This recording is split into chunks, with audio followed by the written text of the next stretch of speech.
इधर लाइन सरा माजिद समद मौजूद है ब्यूरो चीफ कीश आईगुमा आईची अपडेट सूरे जी माजिद जी बानक ज़िला कीच तहसील तोम पे दमग गवर्नमेंट बॉयज़ हाई स्कूल दाजन के गोश्तगे रोचा के नाशना से मर्दमा के सोत कगा तो का ऑफिस एंड तो का सोत कगा पदा ई रेदा अच्छा एफआईआर दर्ज कतगा पुलिस कतगा स्कूल जागा चार तगा तावान चार तगा ता वो अमा रोचा डीओ केस मन बलोचा हम तुरबता केचा दाजन तुंपा सुतगा मी स्कूल नुकसान चार टप्पा सुतगा वेले बाबत जोस्तपादी कुतगा तो ई रेदा ई मुलजिम परंदूसी पुलिस तुम पुलिस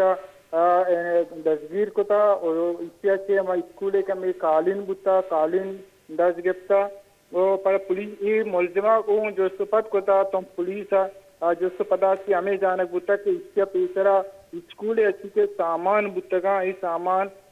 कालीन बुता स्कूल पर्दा बुतगा पयाला बुतगा अपने दोस्तगा बुजुर्गगा और पदा स्कूल अरगता बंद आता वो ताकि मर्दम बेसमझे कि स्कूल कितने वजह के देखो वजह की बंद जब तक प्रतिकूल मगे ये रेदा वजह से पुलिस तुम पुलिस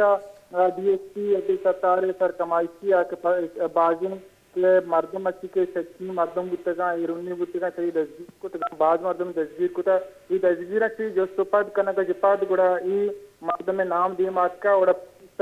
मर्दमारा दसगीर को था और इसके जो सुपाद को था जो सुपदाची केरा से हमें स्कूल कालीनी दस गप्ता पर ये रेटा मजीद पटपोल कनगा जी जी माजिद गुड़ा यक्की मर्द में सज्जे वारदात यूका इसे सरंजाम दाता जी ये मुलजमारा हमें गुस्से बुत्ता के वदी के तो एक कालीन तही माँ दस गिफ्ता बल इसी के ही देखे सामान स्कूल को जहाँ गुड़ा ये विषय के मनी हमरा देखे हम एक कस्ती बुत्ता ओ पुलिस आइए नामा तनी उद्दी दर कने कने पछ के आइए खिलाफा पुलिस माँ चापा भर जाए के तनी उद्या दसगीर भी बिकते ये दो मर्दम बुत्तगा और एक की दसगीर बुत्ता और देखे एक की वस्ता पट्टपोल भर जाए जी बाज मिनट वार माजिद समद ब्यूरो चीफ की शुमार तफसीलात है कि दो मरतबा ये वारदात को था यकी दसगीर कनक बुता रही कि अच्छी सादो सामान हम दस कब तक अमा के स्कूल मानदारक बुता को स्कूल मानदार के मकसद ये बुता कि अमा दूसरी कनक बुता आ दूसरी ताकि ज़ाहिर में मबी और मरदुमा में वे समझा कि सामान आमदही सुत कगा पोर बुतगा इधर हाल नदीमा बरी